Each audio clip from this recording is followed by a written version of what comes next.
Saudações, jovens cientistas! Espero que estejam todos bem. Vamos iniciar, a partir de agora, o nosso conteúdo programático. Neste primeiro vídeo, vamos fazer uma breve introdução de alguns conceitos fundamentais de química que irão ser muito úteis no desenvolvimento do nosso curso. Pausem o vídeo e assistam quantas vezes quiserem. Bons estudos, vamos começar. Então, pessoal, vamos iniciar a nossa primeira aula da nossa disciplina Fundamentos da Química Analítica do curso de bacharelado em Agronomia. Este vídeo faz parte de um curso introdutório de Química Analítica, que é destinado ao ensino de graduação. Entretanto, qualquer pessoa pode utilizar essas aulas para aprender um pouco mais sobre a ciência química e as suas áreas de atuação.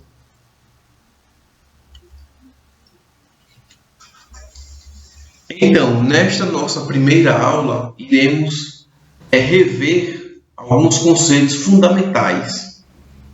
Esses conceitos fundamentais nos permitem compreender melhor a química analítica.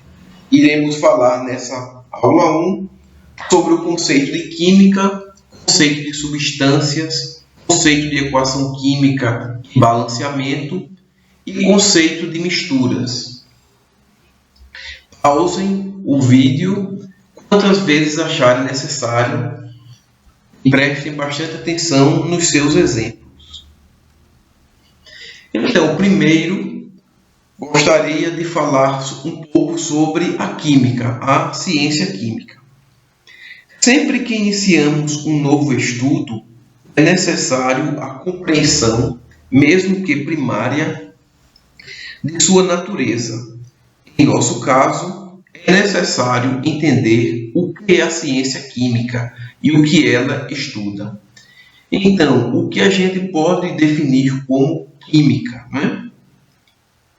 Existem muitas definições, muitas maneiras de definir essa ciência natural. Aqui iremos utilizar uma definição bem simplificada, que servirá de base para a construção do nosso conhecimento em química analítica. Vamos partir de um princípio fundamental, que a química é a ciência que estuda as substâncias. E o que seriam as substâncias? As substâncias são espécies de matéria que possuem propriedades físicas e químicas bem definidas. Isso significa que as substâncias são espécies bem caracterizadas através de experimentos rigorosamente controlados e exaustivamente replicados por diversos grupos de cientistas em todas as partes do mundo, em diferentes momentos históricos. Ou seja, eu não consigo confundir fundamentalmente uma substância com outra. Então, gravem bem na memória. Substância vão ser espécies de matéria que possuem propriedades bem definidas, propriedades estas físicas e químicas. Então, pessoal, podemos continuar construindo a ideia de substância a partir desse exemplo simples.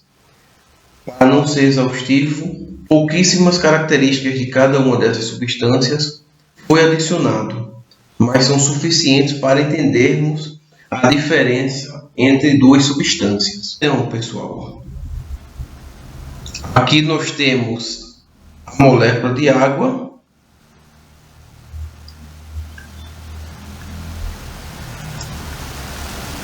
e algumas de suas características. Ela é composta por 2 átomozinhos de hidrogênio e um átomo de oxigênio. À temperatura ambiente, a água se apresenta como um líquido incolor. A sua massa específica, ou seja, a sua densidade, a temperatura e pressão ambiente, ela é de aproximadamente 1 grama por ml, ou seja, a massa de água que ocupa 1 ml, 1 mililitro de água são 1 grama. O seu ponto de fusão é bem conhecido da gente, é 0 graus Celsius. E o ponto de ebulição, o ponto onde ela vira vapor, são 100 graus Celsius. E já o gás oxigênio, ele é composto por 2 átomozinhos de oxigênio. O seu aspecto, a temperatura ambiente, ele é um gás incolor. A densidade dele, a temperatura e pressão ambiente são de 1,10 grama por ml. Então, 1,10 gramas ml a menos 1. Isso significa o quê? Que para o mesmo volume, ele tem mais massa do que a água, a mesma temperatura, certo? Então, a massa, o volume de 1 ml é ocupado por 1 grama de água e o volume de 1 ml é ocupado por 1,10 gramas de gás oxigênio, certo? Então, o ponto de fusão do gás oxigênio, ele é muito baixo, certo? Menos 218,8 graus Celsius. Então, ele nunca vai ser sólido às condições ambientes e nem muito menos um líquido, porque o seu ponto de ebulição é menos 183,0 graus Celsius, ou seja, em qualquer situação na Terra, o nosso gás oxigênio sempre será gasoso, certo? Então, pessoal, é possível distinguir uma substância da outra através de suas propriedades, da sua estrutura, composição e transformações. O químico ele estuda as substâncias em todos esses aspectos, sobretudo através das suas transformações de uma espécie química em outra, de uma substância em outra, o que chamaremos a partir de agora de reações químicas. Então, além do termo substância, outro termo muito conhecido de todos nós também aparece em sua definição, na definição de substância. Esse termo bem conhecido é a matéria. O conceito de matéria não é abstrato, embora bastante amplo, e mais do que o conceito de substâncias. Conhecemos a matéria daquela definição do ensino fundamental, que nos diz que a matéria é tudo aquilo que tem massa e ocupa um lugar no espaço, ou seja, apresenta volume. E essa matéria, seja ela qual for, o seu celular, a sua caneta, o seu computador, o seu corpo, até mesmo as bilhares de estrelas e planetas no universo observável, são formadas por uma quantidade inimaginável de espécies minúsculas, muito microscópicas, que também possuem a sua integridade garantida por meio de suas propriedades bem definidas, que são os átomos. Certo? Então, podemos dizer que a matéria é formada por átomos que também possuem propriedades definidas. A matéria possui massa e volume mensuráveis, ou seja, eu consigo medi-los. Então, percebam que em apenas uma única definição simplificada, afirma que as substâncias são espécies de matéria, muita informação científica já foi envolvida. De fato, a compreensão dessas definições tão simplificadas carregam em si um conhecimento acumulado de séculos de experimentos científicos muito bem conduzidos e replicados, diversas deduções matemáticas e leis físicas e químicas. É muito importante enfatizar nesse momento que o nosso material de consulta habitual, o livro didático, o livro-texto, as apostilas e essa videoaula, nada mais são do que uma organização do conhecimento de incontáveis estudos de inúmeros pesquisadores que devotaram as suas vidas e os seus esforços acadêmicos e intelectuais para que compreendêssemos um pouco mais sobre a natureza e nos permitissem avançar cada vez mais como sociedade. Então, falaremos mais sobre o átomo na segunda parte dessa introdução. As substâncias que tanto falamos até agora, elas podem ser divididas em dois tipos. Podemos compreender melhor as substâncias que compõem todo o universo, dividindo-as em dois grupos. As substâncias simples, certo? E depois as substâncias compostas. Substâncias simples, formadas por um só tipo de átomo.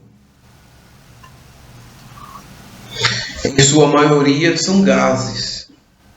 Por exemplo, o gás hidrogênio, o gás oxigênio, o gás ozônio, o gás nitrogênio, o gás hélio, o gás neônio, o gás argônio.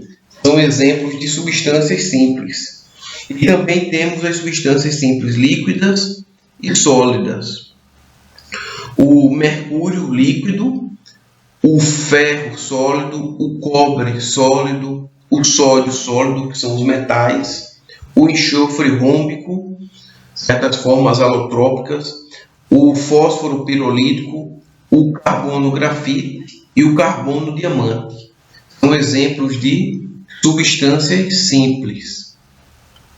Além das substâncias simples, nós temos as substâncias compostas, que são formadas por mais de um tipo de átomo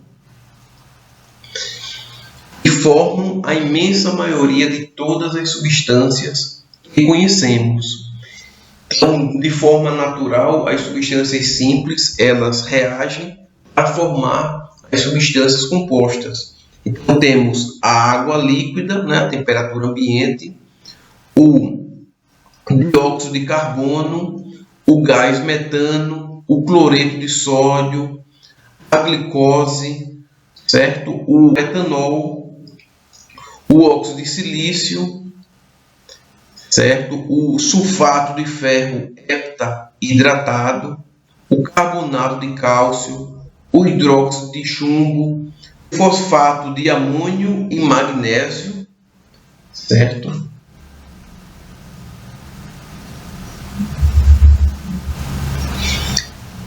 Então, basicamente, todas as substâncias compostas vêm de substâncias simples. Isso acontece porque é natural que as substâncias reajam e formem novas substâncias.